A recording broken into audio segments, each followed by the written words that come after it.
and invest in. And I'm going to give one more example of this because the stock market goes up and down. It goes up and down like this over a 10-year period, 10 years.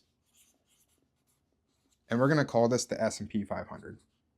S&P 500, and we'll even go out on a limb and say ETF. So I've gone to Vanguard, I've bought their S&P 500 ETF, and this is the past 10-year performance, up and down, up and down, up and down.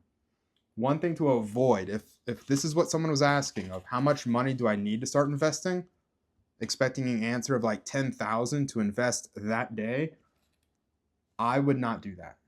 I'm not going to tell other people what to do. I would not do that because you run the odds, you run a chance of putting $10,000 in at the top and losing a lot of value, maybe panic selling, or at least having to wait with a lot of anxiety for it to go back up.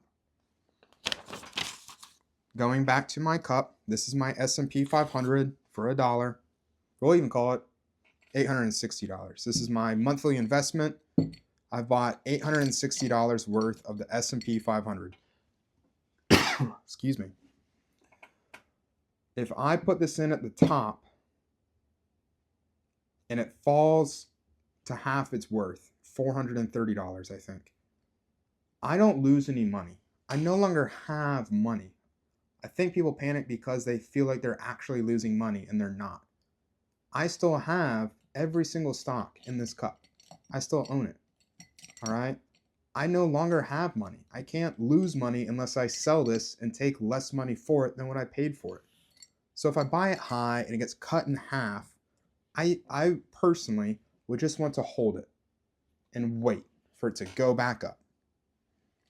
Also, I might try to invest more and buy more cups of stock for this low price, because it should, over time, go back up. This is called dollar cost averaging.